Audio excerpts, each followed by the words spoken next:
The show opens up in a cafe where a middle-aged man is nervously staring at the clock on his phone. As soon as it hits 1:20 p.m., he becomes anxious and starts looking around. Nothing happens for a few seconds, but suddenly, a loud bang is heard across the city, surprising the citizens. Then, 3 supernatural human-like creatures break into the cafe. They are continuously emitting black smoke, and their faces are scary. As everyone starts running in horror, the creatures approach the same man from before and start throwing him around like a rag doll. The man somehow manages to escape, and he runs to the main highway. However, the stubborn creatures are not willing to give up so easily, so they chase him. After an intense pursuit, the monsters finally catch the man and dish out a brutal punishment. After he becomes lifeless, they lay him on the road and perform a ritual which burns him instantly. Now that the man is dead and his soul has been extracted, the 3 creatures disappear into thin air.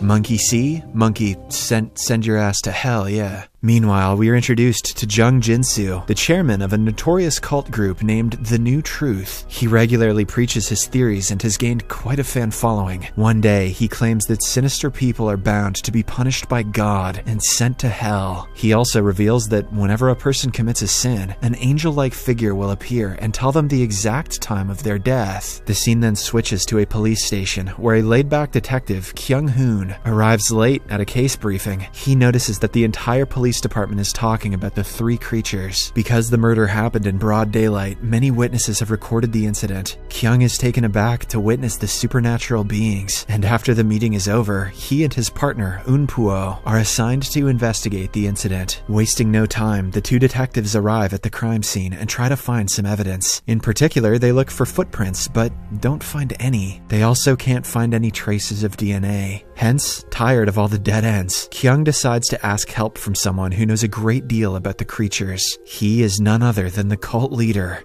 Jung. Shortly after, the 2 detectives arrive at a gathering where Jung is displaying images of people who were killed by the supernatural monsters. He claims that whenever someone is supposed to die, an angel appears in front of them and reveals their exact time of death. The only way to avoid their demise is by living a peaceful life with no sins involved. After the meeting ends, Kyung notices his daughter, Hee-jung, there, and realizes that she is also a follower of the cult group. Following this, the detectives try to interrogate Jung, but he only talks about his personal life. He reveals that when he was 20 years old, he wanted to commit the unthinkable, but fortunately, when he saw the 3 supernatural beings, he changed his mind instantly. Jung believes that the creatures have come to Earth to give justice to human beings, so when he saw the creatures for the first time, he formed the New Truth group to make people aware of the creatures. However, Kyung simply laughs at this and states that the laws made by humans are perfectly fine. Counterattacking his argument, Jung reminds Kyung how his wife was murdered and how the killer is still moving freely to this day. Meanwhile, we are shown a single mother, Park Jung-ja, who returns home after a long day at work. To her surprise, her children welcome her with a birthday cake, but as the entire family is rejoicing at the moment, suddenly, an angel-like figure appears from nowhere and reveals that Park will die in 5 days at 3 p.m. Park's son, who is ready to capture his mother's reaction, accidentally captures the angel-like figure instead.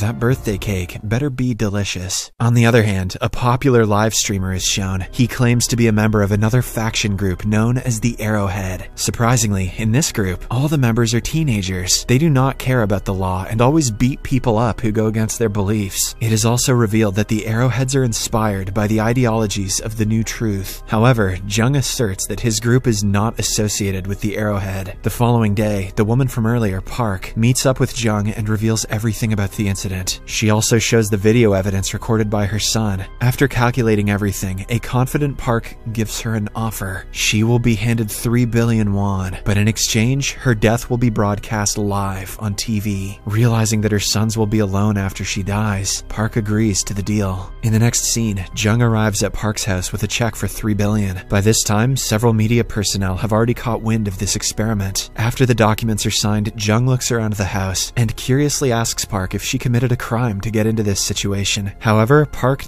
doesn't answer and simply remains silent. She is then prepared for the live stream, but her identity will be kept secret, fearing that the religious freaks will attack her. The scene then shifts to the Arrowhead live streamer who is preaching the ideologies of the new truth. He also discusses the 3 supernatural creatures which have wreaked havoc across the city. In the middle of the stream, someone anonymously talks about Park and reveals that she is the one who will die after 5 days. To make matters worse, her address is also leaked. Later, it is revealed that the person who shared Park's information with the Arrowhead is none other than Unpio. All this time, he is an officer by day and a Build Arrowhead follower by night. At night, Kyung returns home and searches for his daughter. When he fails to find her, he calls Hee-jung and asks about her whereabouts. The latter lies to her father, saying, "I'm at my friend's." But to everyone's surprise, it is revealed that she is actually at Jung's apartment. After Jung tells her that she can trust him, Hee-jung starts narrating how her mother was murdered. One day, when she was little, her mother sent her to deliver clothes to her father. The little girl easily got distracted, and so her mother decided to go by herself. Unfortunately, on the way, she was killed by a bunch of bad people. In the present, Hee-jung mentions that ever since the incident, she has been unable to forgive herself. Hearing all this, Jung hugs her and assures her that he and his group will catch the murderer and provide justice. Meanwhile, after learning that someone has leaked Park's information on the internet, a lawyer named Hai-jin decides to help. She takes Park's children to safety and sends them away to Canada. Elsewhere, Jung takes Hee-jung to the criminal who murdered her mother. He then provokes her to do something in order to take revenge. Hee-jung does just that and starts beating up the man. In a fit of rage, she even finishes him off. Later, the two incinerate the bodies and pay their respects. Surprisingly, Hee-jung, who has just killed someone, starts smiling. She seems to be proud of what she just did.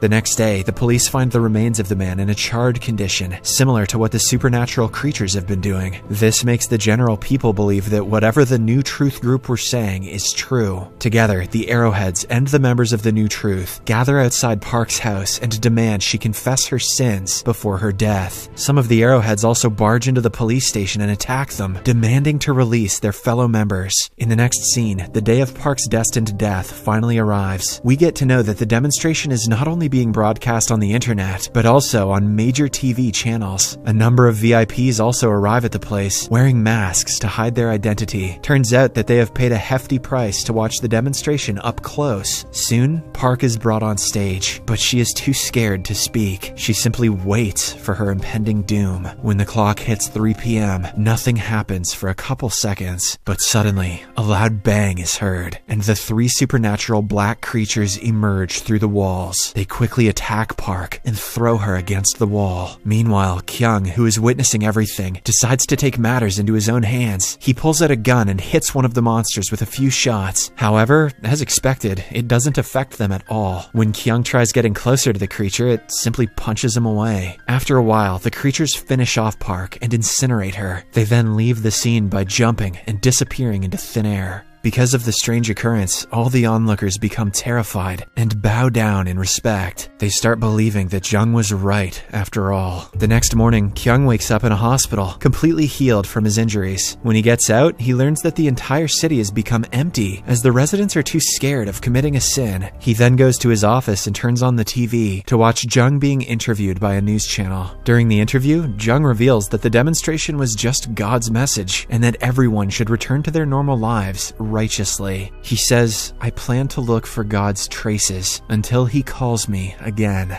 Meanwhile, Kyung goes through the CCTV recording footage and notices his daughter punishing her mother's murderer. At the same time, he takes a closer look at Jung's interview, where he notices his daughter's sweatshirt. Because of this, Kyung immediately leaves his office and heads to find his daughter. On the other hand, the Arrowhead streamer is discussing the previous day's funeral. He reveals that after the creatures killed their target and left, most of the people bowed down in respect. However, the lawyer, Hai-jin, and her colleague didn't respond at all. The streamer conveys this secret to anyone, and soon people start noting to kill the duo. Hae-jin gets to know of this and immediately departs for office, along with her ill mother. Sadly, when she reaches there, leaving her mother in the parking lot, she notices that the office has been vandalized by the members of the Arrowhead. Hae-jin then tries to call her colleague for help, but gets to know that he is in even worse condition. Apparently, the goons have beaten him up badly. Realizing that she is the next target, Hae-jin runs to the parking lot, only to find her mother being attacked by the Arrowheads. After a while, they leave, and Hae-jin immediately rushes her mother to the hospital. Sadly, it is too late, as she dies before getting any treatment. In the next scene, Kyung enters Jung's apartment to find his missing daughter. He doesn't find anyone and exits the building, but just then, some angry goons start attacking him. Kyung is almost beaten to a pulp, but fortunately, Jung calls him in the nick of time and orders everyone to stand down. He then asks Kyung to meet him at a nearby school. On the other hand, a distraught Hae-jin meets a reporter named Pastor Kim, who apparently interviewed Jung 20 years ago. The latter is skeptical about sharing his information, but after a lot of convincing, he agrees. Pastor Kim then plays an audio recording which uncovers a shocking truth. Apparently, when Jung was just a kid, the same angel approached him and revealed that he will die in exactly 20 years. The time will be 10:30 p.m. Hae-jin finds the news very informative and asks for the recording. However, the pastor deletes it. Meanwhile, Kyung arrives at the abandoned school and finds Jung waiting for him. Without wasting any time, the latter reveals that he was met by the angel 20 years ago. However, the strange thing is that he never committed a sin. This implies that the creatures do not target the people who have committed sins. It is a random selection, so anyone can get killed, even a saint. I don't know, I'm sure he stole a Pokemon card or something. Jung further explains that he formed the group The New Truth to spread his message that sinners should be punished. In other words, he instilled fear into the minds of people, and now they have to think twice before doing anything drastic. As the conversation goes on, Jung threatens Kyung to keep his prophecy a secret, or else his group will expose his daughter, Hee-jung's video, in which she murdered a man. At last, before the supernatural creatures arrive and beat him to death, Jung tells Kyung to enjoy his life to the fullest. He also says, "Please take care of my remains." The clock then ticks 10:30 p.m. and the supernatural black monsters arrive there. Just like the previous instances, they throw him around like a rag doll and kill him. And before leaving, they chant some prayers and incinerate him as if nothing has happened. Monkey see, monkey blew yo ass up. Meanwhile, Hae-jin is still with Pastor Kim, trying to find clues on the recent incidents. She keeps asking him for information, but to no avail. Fed up, she decides to leave, but Kim stops her and reveals that Jung asked him to kill her and take his position as chairman. Hearing this, an alarmed Hae-jin somehow manages to escape, but when she reaches outside, she finds the Arrowheads waiting for her. They beat her to a pulp